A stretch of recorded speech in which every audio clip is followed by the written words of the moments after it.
Thank everyone. So I have the difficult task of trying to sum up and to make sense of all these different experiences that have been shared. All wonderful, and me too. I'm very lucky I'm not a jury member, because I guess decision must be what wake you up at night. But anyway, I took some notes and try. I will not refer to specific experiences, also not to be unfair with others, and not to step into the jury manner, but I will try to do a little summary. But first of all, Arratsaldeon, good afternoon, buenas tardes.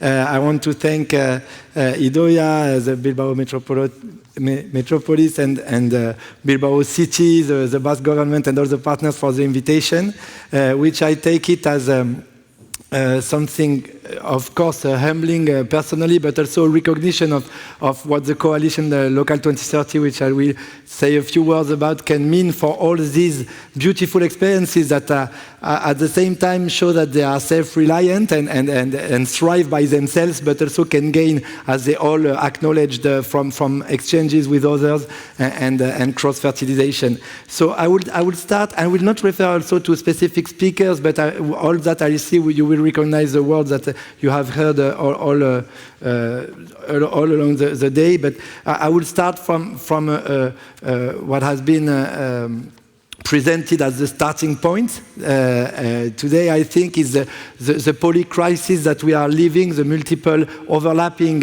crises, geopolitical, economic, socio-economic, that have accelerated with COVID, but that pre-existed, such as inequalities, climate change, and then COVID. We talked a lot about lockdown. We talked about post-COVID disruptions and what they meant for supply chain.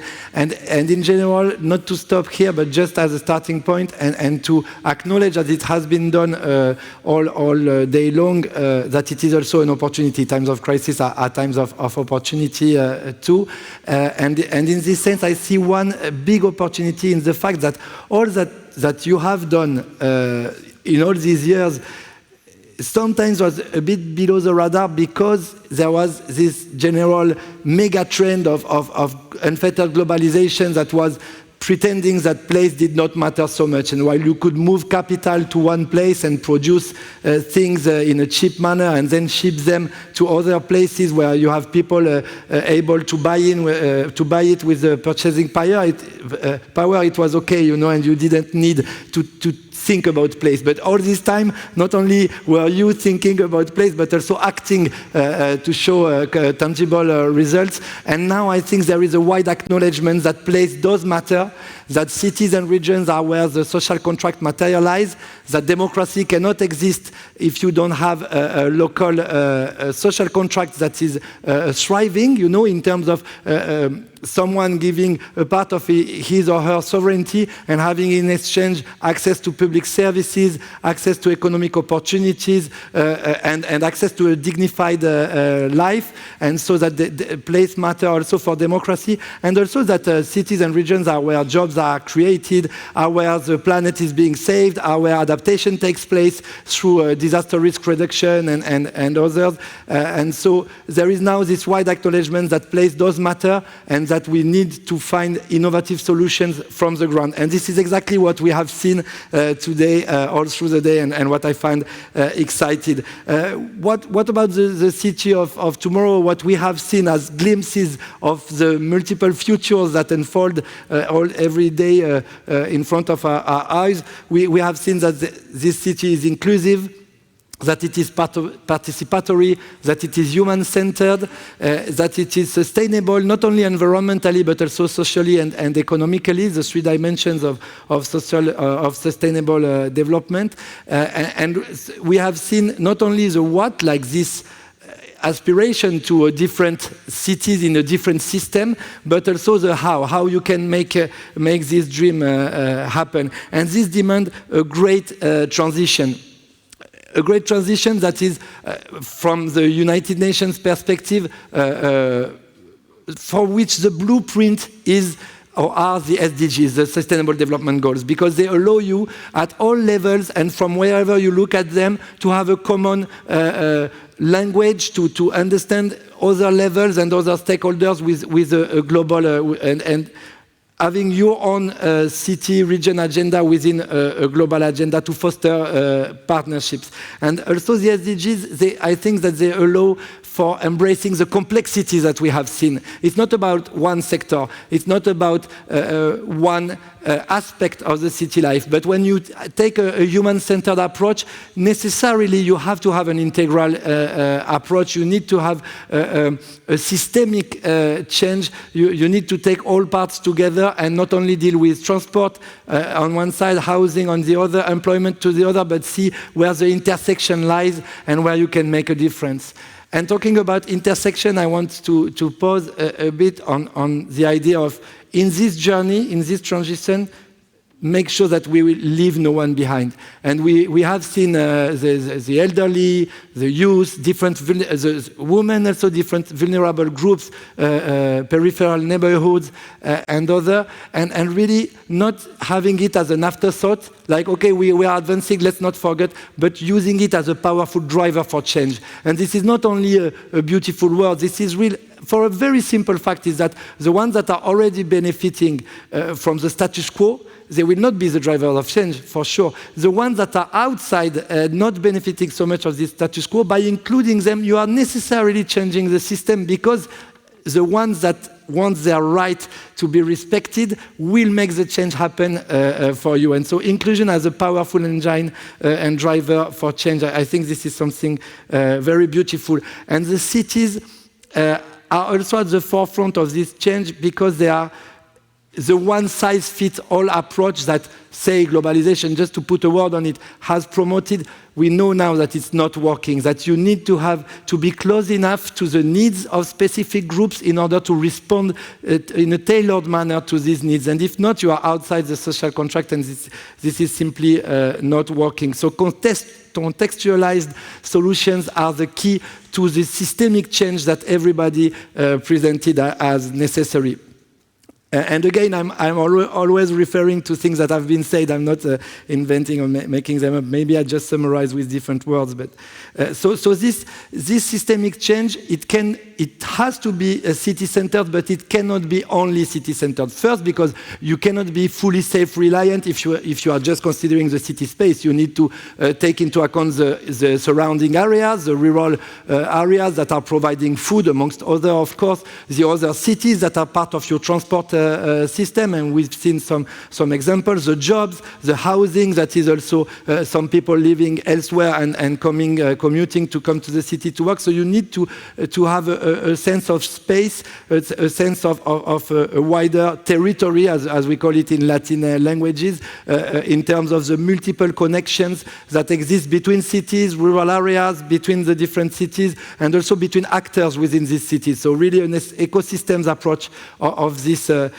surrounding. But when I think about levels, I also think of national level, where national policies exist, where investment also sometimes is at scale, and also where you can have this top-down approach meeting bottom-up approach. So you need to take into account national level to participate fully in the design of national policies that can bring the scale that you need for your health system, for your education system, and others.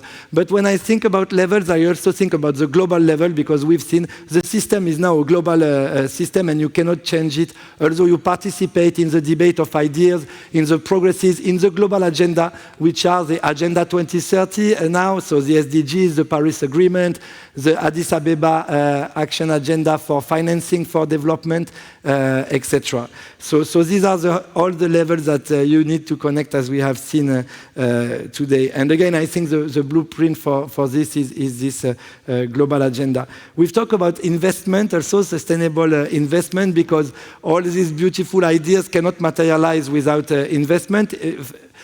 And investment comes with partnerships. We saw a lot of public examples of public-private partnerships, and how you engage in partnerships based on a narrative.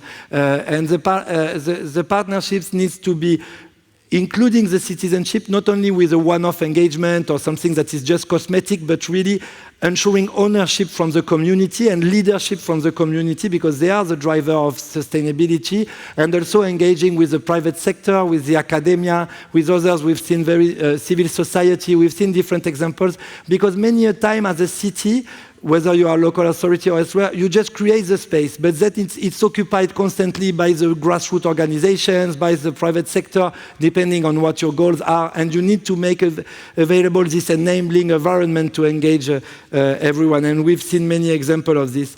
And then one important thing is to ensure that there are real tangible results on the ground to secure this engagement and to have this partnership materialize. And this can start with low-hanging fruits, with some aspects that are changing visually what we see in the cities, because it allows everybody to feel like they are part of a journey that is working, and it's long-term, but with tangible results.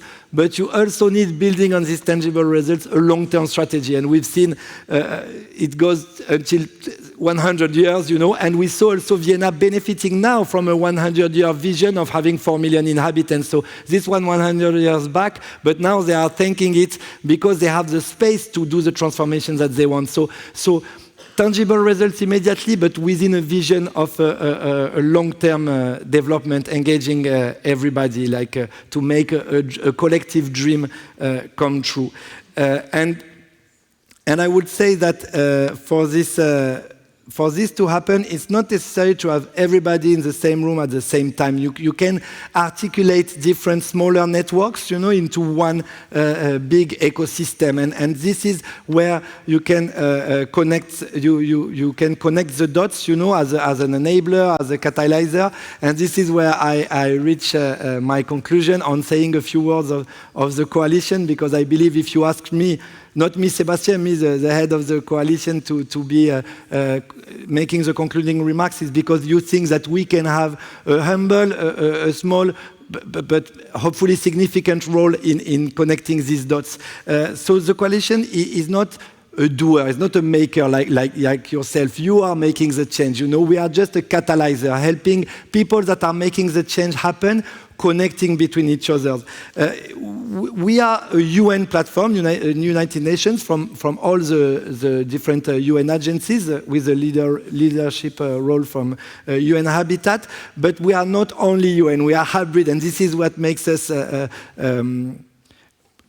enriching, I think, or having a clear value added, is because we are the UN, but we have 5 constituencies: local and regional governments, academia, national governments, also youth, multilateral development banks, and civil society.